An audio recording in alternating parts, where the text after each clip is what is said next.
नमस्कार, मैं सुनील आप सभी का एजुकेशन प्रभा यूट्यूब चैनल पर हार्दिक स्वागत करता हूं। आज मैं उपस्थित हूं रिसर्च की एक फिर से कड़ी में, जिसमें कल जो मैंने बताया था आपको कि सोड डिजाइन के ऊपर कि सोड डिजाइन के अर्थ क्या हैं, उसकी परिभाषाएं क्या हैं, उसकी विशेषताएं क्या हैं, ये सब सारी चीज़ें हमने बताया है। अगर आपने पिछले वीडियो को नहीं देखा है तो वो ज़रूर देख लीजिए, आज का सारा मामला आपको स्पष्ट हो जाएगा। आज हम विशेष रूप से जो यहाँ पर लेकर के उपस्थित हैं वो सोड डिजाइन के उद्देश्य अर्थात पर्पसेस ऑफ रिसर्च डिजाइन। अगर हम सोड डिजाइन की बात करें तो सोड डिजाइन होता क्या है, मैंने एक संक्षेपी रूप में अभी बताऊंगा क्योंकि मैंने कल इसको भाष्य तरीके से बताया है। तो मुख्य तौर पर सोड डिजाइन किसी भी शोध करने की जो एक प्रक्रिया होती है उसकी एक परियोजना अर्थात प्लानिंग है, साथ ही एक संरचना अर्थात स्ट्रक्चर को डेवलप करता है, जिसके माध्यम से हम क्या करते हैं तो हमारे शोध में कितने इंडिपेंडेंट वेरिएबल्स हैं उसको हम ढूंढने का प्रयास करते हैं, उसके स्तर कितने अर्थात इंडिपेंडेंट वेरिएबल के स्तर कितने हैं, फिर जो बहिरंग वेरिएबल है उसका नियंत्रण हम किस प्रकार से करें, फिर जो हमारे डिपेंडेंट वेरिएबल हैं उसका मापन हम किस प्रकार से कहें, उसको व्यवस्थित हम किस प्रकार से करें। तो ये सब सारी प्रक्रियाएं जो हैं वो सोड डिजाइन के माध्यम से की जाती है।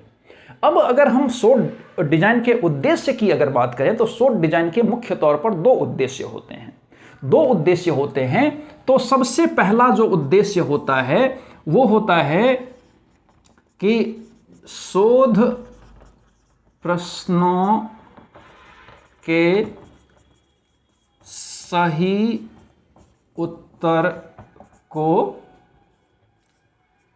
ढूंढना। यह पहला उद्देश्य होता है कि शोध प्रश्नों के सही उत्तर को ढूंढना। और दूसरा जो आपका इसका होता है वो है प्रसरण को नियंत्रित करना। ये दो मुख्य तौर पर मुख्य उद्देश्य माने जाते हैं, जो कि शोध के प्रश्नों के सही उत्तर को ढूंढना सबसे पहला इसका उद्देश्य होता है। शोध डिजाइन का उद्देश्य होता है कि शोध के सही प्रश्नों को कैसे अर्थात शोध के जो प्रश्न हैं उसके सही उत्तर को कैसे हम ढूंढें। क्योंकि आप जब फ्रेम की बात करते हैं, रूपरेखा की बात करते हैं, डिजाइन की बात करते हैं, तो इन डिजाइन में इस रूपरेखा में हम क्या करते हैं कि ये जो मान लीजिए कि ये हमें पूरा संपूर्ण रूप से शोध करना है, तो इस शोध में हम किस प्रकार से, क्योंकि शोध जो पूरा तैयार करना है, इसके निष्कर्ष तक जो पहुंचना है, तो रूपरेखा में ही हमें स्पष्ट करना होगा कि हम किस किस दिशा में आगे बढ़ेंगे ताकि हमारे जो प्रश्न हैं उसके उत्तर समुचित ढंग से मिल सके। अर्थात हम ऐसा कह सकते हैं कि सही प्रश्नों के उत्तर को ढूंढना का मतलब ये होता है कि हम इस दिशा में काम करते हैं कि भैया इस शोध में जो क्या है तो सही उत्तर कैसा है, अर्थात वैध उत्तर किस प्रकार से हम ढूंढ सकते हैं, हम वस्तुनिष्ठ प्रश्नों के उत्तर कैसे ढूंढ सकते हैं। इसके लिए हम क्या करते हैं तो जो इंडिपेंडेंट अर्थात जो स्वतंत्र चर हैं उसको हम सबसे पहले ढूंढने का प्रयास करते हैं। स्वतंत्र चर किस प्रकार के हैं हम उसको ढूंढने का प्रयास करते हैं। स्वतंत्र चर के कितने स्तर हैं हम उसको ढूंढने का प्रयास करते हैं। उसके अलावा हम बहिरंग चर को ढूंढने का प्रयास करते हैं कि बहिरंग चर हमारे शोध में तो बाधा उत्पन्न तो नहीं करेगा, क्योंकि एक बहिरंग चर को नियंत्रित करना भी हमारा प्रबल उद्देश्य होता है। क्योंकि अगर बहिरंग चर को हम छोड़ दें ऐसे ही तो हमारे ये जो रिसर्च हैं, हमारे ये जो शोध हैं उस पर ये खासा असर डालेगा। क्योंकि जिस प्रकार से हम आपको बताएं कि अगर हम अभी वीडियो शूट कर रहे हैं और अगर यहाँ पर बाहर में अगर भारी भरकम जनरेटर या एक शादी के बारात में जो बैंड बाजा वगैरह बजता रहता है, अगर वो यहाँ से गुजरे तो क्या ये हम वीडियो सही तरीके से शूट कर पाने में समर्थ होंगे?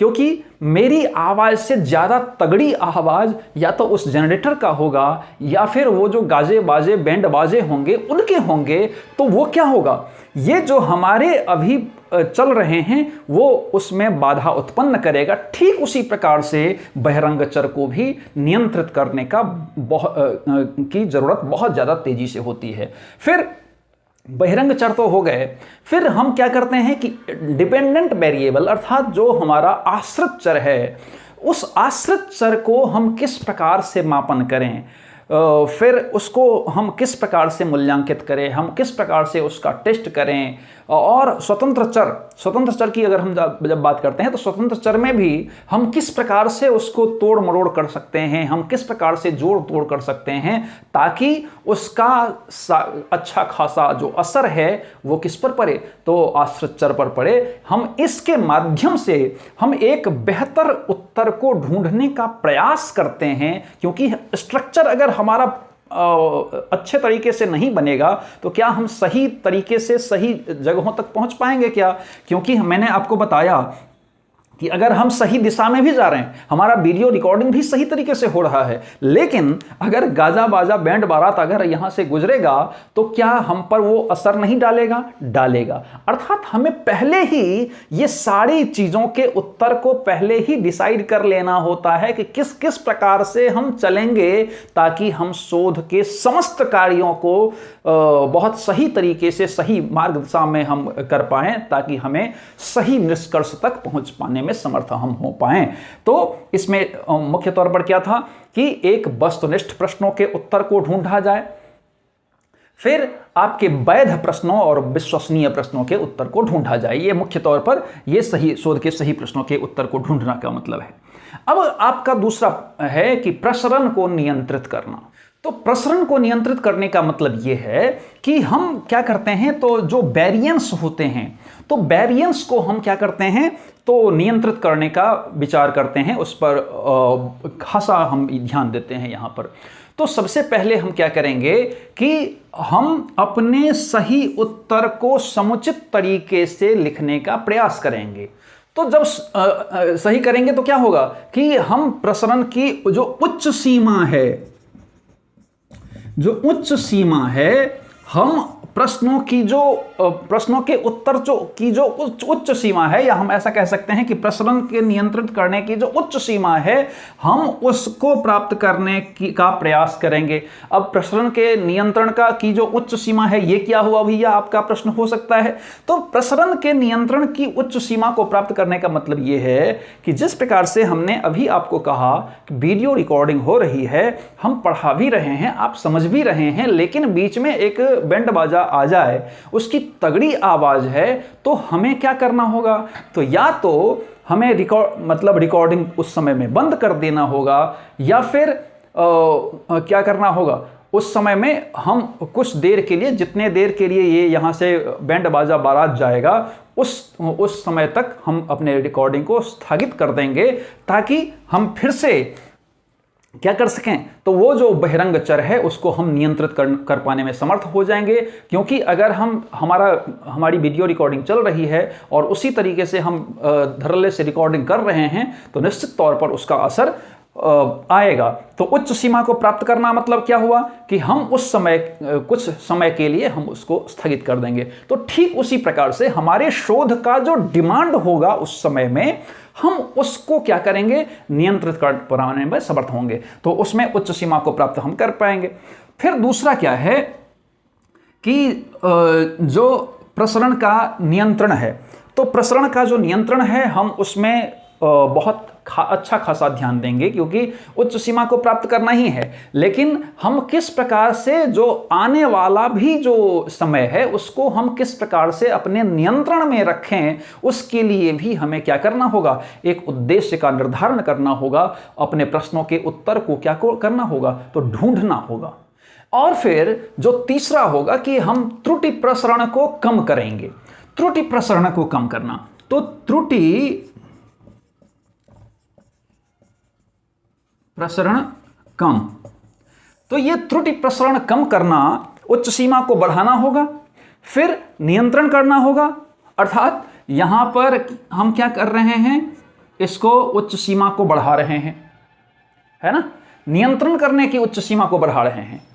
फिर हम यहां पर ये भी थिंकिंग हमारी है कि एकदम से नियंत्रण सब कुछ हमारे कब्जे में रहे, तो ये बीच वाला मेथड हो गया। और फिर त्रुटि प्रसरण को कम करना, यहां पर क्या होगा, जो त्रुटि है, त्रुटि को ज्यादा से ज्यादा कम करना। त्रुटि को ज्यादा से ज्यादा कम करने का मतलब यह है कि अगर हम आपको किसी भी वस्तु विषय को अगर की जानकारी अगर हम दे रहे हैं, तो हम क्या करेंगे, पहले उस विषय को वस्तुनिष्ठ तरीके से, बेहतर तरीके से, समुचित ज्ञान खुद को हम पहले उसमें ले लेंगे, और फिर जब हम आपको बताने का प्रयत्न करेंगे तो क्या होगा, त्रुटि का जो प्रसरण होगा वो निम्नतर होगा, अर्थात कमतर होगा। तो निश्चित तौर पर हम त्रुटि प्रसरण को कम करने का विचार यहां पर करते हैं। तो मुख्य तौर पर ये दो उद्देश्य होते हैं। दो उद्देश्य में एक उद्देश्य कौन सा होता है, तो शोध प्रश्नों के सही उत्तर को ढूंढना, दूसरा होता है प्रसरण को नियंत्रित करना, जिसमें कि प्रसरण को नियंत्रित करने में हम क्या करते हैं कि प्रसरण की जो उच्च सीमा है उसको बढ़ाना है।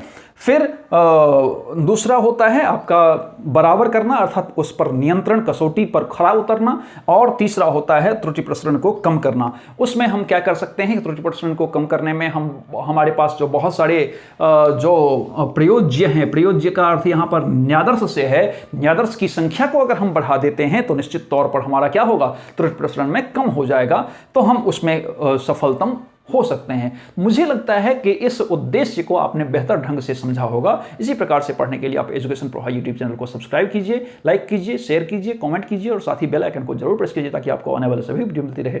धन्यवाद।